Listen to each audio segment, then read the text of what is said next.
नहीं है असंभव इस दुनिया में, क्या कुछ भी नहीं है असंभव इस दुनिया में। ज़रा सी तू हिम्मत तो कर, ख्वाब भी हकीकत में बदलेंगे, ज़रा तू मेहनत तो करके देख।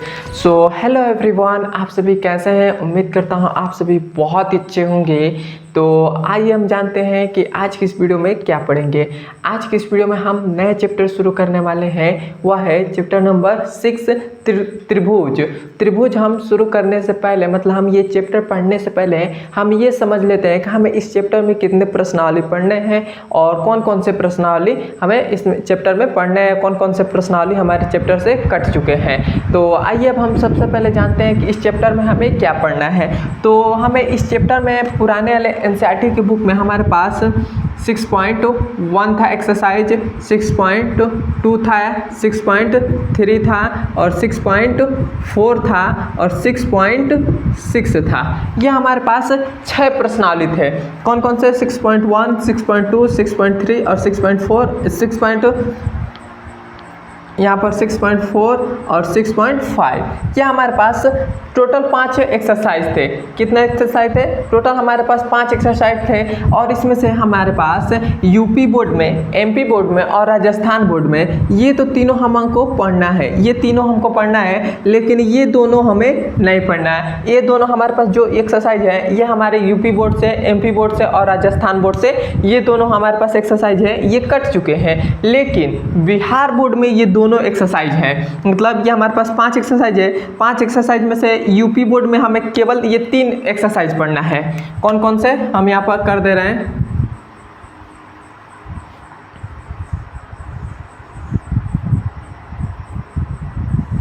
हमें यूपी बोर्ड में ये तीनों एक्सरसाइज पढ़ना है, लेकिन बिहार बोर्ड की बात करें तो बिहार बोर्ड में हमें 5 एक्सरसाइज पढ़ना है। तो अब आपको समझ में आ गया होगा कि हम के मतलब अपने हिसाब से देख लीजिएगा कि आप किस बोर्ड के हैं। मैं ज़्यादातर यूपी बोर्ड के मतलब दोस्तों को पढ़ाता हूँ। तो यूपी बोर्ड में मतलब केवल यही 3 हमें एक्सरसाइज पढ़ना है। अब बिहार बोर्ड के हैं तो ये 2 एक्सरसाइज आप पढ़ लीजिएगा। मैं लास्ट में ये 2 एक्सरसाइज हो सके तो मतलब करा सकता हूँ, टाइम अगर बचेगा तो मैं ये 2 एक्सरसाइज करा दूंगा। लेकिन आप बिहार बोर्ड कर हैं तो आप कहीं दूसरे से पढ़ाई करिए, मतलब ये तो एक्सरसाइज, तीनों एक्सरसाइज हमसे पढ़ सकते हैं यदि आपको समझ में आता होगा तो।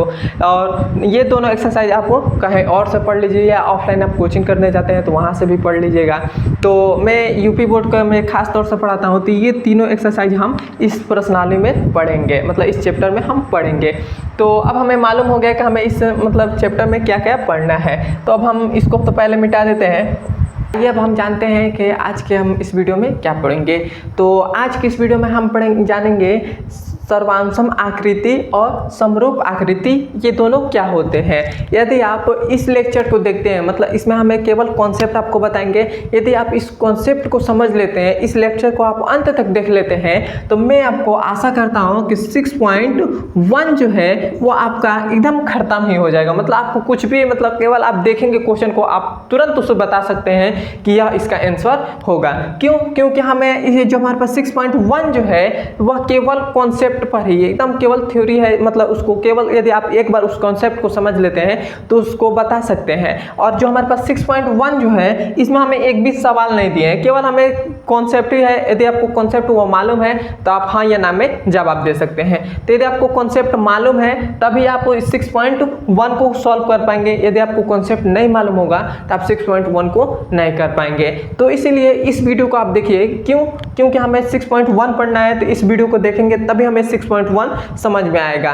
तो आइए अब हम 6.1 मतलब 6.1 हमें समझने के लिए हमें ये दोनों समझना पड़ेगा, सर्वांशम आकृति और समरूप आकृति क्या होते हैं। तो आइए अब हम पहले समझते हैं सर्वांशम आकृति।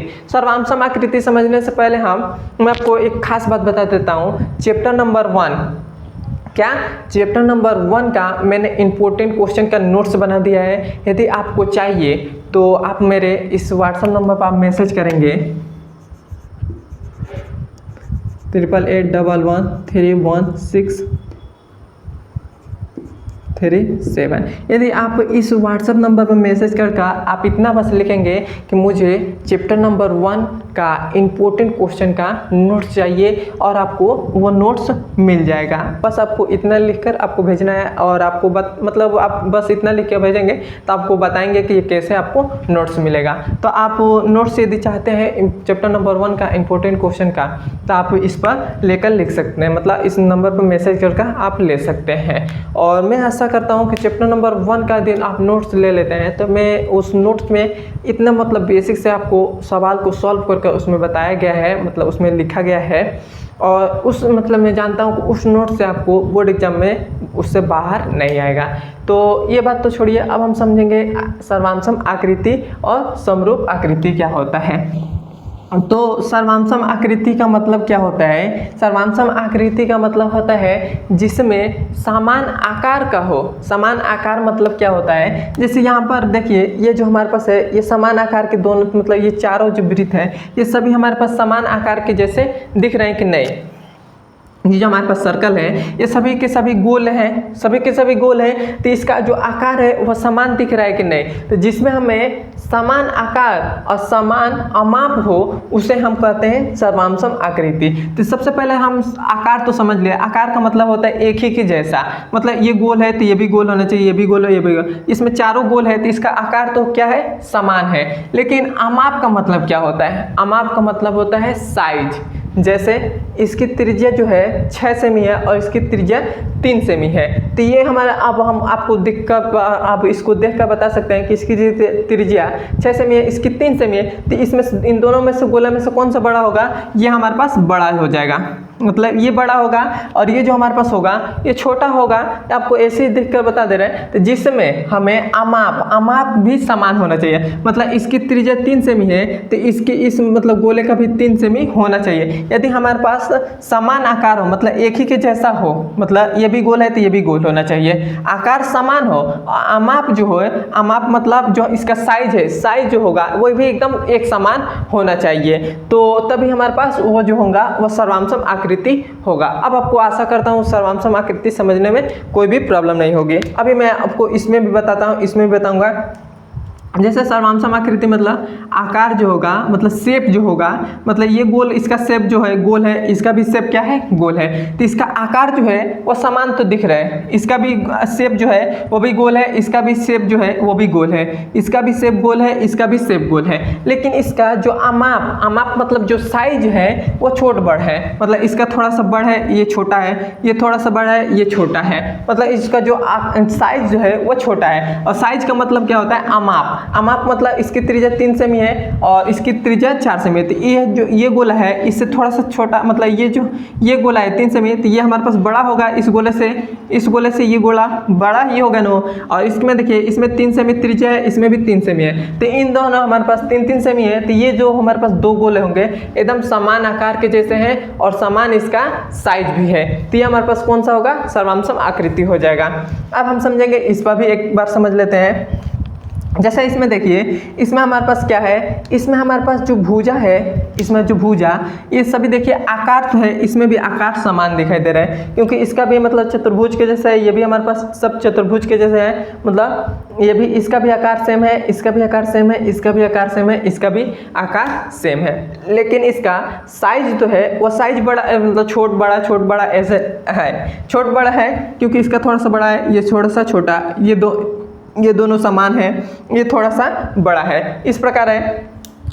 तो इसमें देखिए इसमें जो भुजा है इसकी भी जो भुजा है 10 सेमी है और इसकी जो भुजा है वो 6 सेमी है, तो इन दोनों का आकार तो समान है लेकिन अमाप से समान है। अमाप का मतलब इन दोनों मतलब ये जो लाइन है वो 10 सेमी है और ये भी लाइन हमारे पास कितने होना चाहिए? 10 सेमी होना चाहिए। यदि ये लाइन 10 सेमी है तभी ये भुजा मतलब बराबर होंगे, तभी इसका जो अमाप होगा वो बराबर होगा।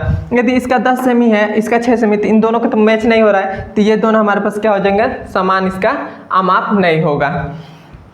यदि इसमें देखिए ये 6 सेमी है, मतलब ये जो भुजा है ये 6 सेमी है, ये भी भुजा जो है 6 सेमी है, तो इसमें जो आकार जो है वो समान भी दिखाई दे रहा है और इसके जो भुजा भी है वो क्या है? 6 सेमी है। तो इसकी जो भुजा है 6 सेमी है, तो ये दोनों क्या हो जाएंगे? ये दोनों हमारे पास चतुर्भुज हो जाएंगे, ये दोनों जो है ये ये हमारे पास क्या हो जाएंगे, सर्वांशम आकृति हो जाएंगे। तो अब आपको मैं आशा करता हूँ सर्वांशम आकृति समझने में कोई भी प्रॉब्लम नहीं होगी।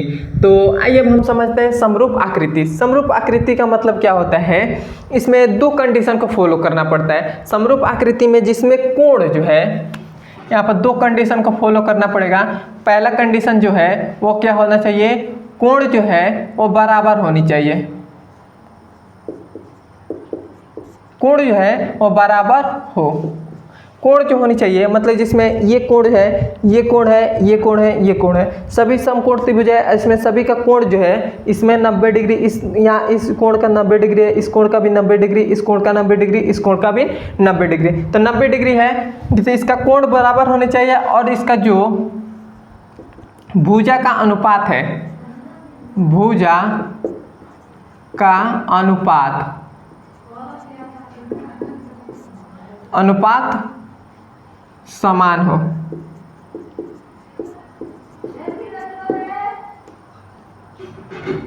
भुजा का जो अनुपात हो वो भी समान होना चाहिए। जैसे मतलब जो अनुपात है, जैसे हमारे पास पहला कंडीशन समरूप आकृति के लिए हम समरूप आकृति कैसे पहचानेंगे, यदि हमसे क्वेश्चन में कह दे कि ये बताइए कि ये दोनों जो मतलब त्रिभुज है ये समरूप आकृति के है जैसे है कि नहीं है, तो हम पहले क्या देखेंगे कि इसका जो कोण है वो बराबर है कि नहीं। तो जैसे कोण का मतलब ये 90 डिग्री है तो ये भी 90 डिग्री, ये हमारे पास डबल इससे लाइन है तो ये भी डबल लाइन है, ये हमारे पास एक लाइन है तो ये लाइन है, तो इन दोनों का मतलब कोण जो है वो समान है। अब हम समझेंगे भुजा का अनुपात। तो ये देखिए ये भुजा हमारे पास मतलब ये भुजा कितना है, 8 है, तो हो गया 8। अनुपात का मतलब बटा में लिखना है, तो ये हमने लिया तो इसका भी लेंगे, तो इसका हमारे पास अनुपात क्या है, 4 है, तो 4 हो गया। यदि हम ये लेते हैं तो इसका अनुपात क्या है, 6 है, तो ये हमने लिया तो इसका भी लेंगे, तो ये हमारे पास क्या हो जाएगा, 3 हो जाएगा। ये अब हमने लिया तो इसका अनुपात क्या है, 10 है, तो ये हो गया 10, और ये हमारे पास इसका हमने 10 लिया तो ये हमारे पास 10 है अनुपात, इसका भुजा का अनुपात जो है 10 है, तो ये भी हमारे पास क्या हो जाएगा, ये हमारे पास कितना है, 5 है, तो 5 हो गया। तो ये कट पिट कर कितना में हो जाएगा, इसका भी मतलब ये हो जाएगा 2, ये भी हो जाएगा 2, ये भी हो जाएगा 2। तो इसका जो भुजा का अनुपात भी है, अनुपात जो है वो क्या आ रहा है, वो भी हमारे पास अनुपात भी है, वो भी हमारे पास क्या आ रहा है, समान आ रहा है। तो जिसमें कोण बराबर हो और भुजा का अनुपात भी हो वो भी बराबर हो तभी वो त्रिभुज होंगे, मतलब वो भी कोई भी आकार का हो तो वो हमारे पास क्या हो जाएंगे, वह समरूप आकृति होंगे। यहाँ तक आपको समझ में आए तो एक बार मुझे कमेंट बता दीजिए, और मेरे चैनल पर नए हैं तो सब्सक्राइब कर दीजिएगा और मुझे फॉलो कर दीजिएगा और अपने दोस्तों के पास शेयर कर दीजिएगा।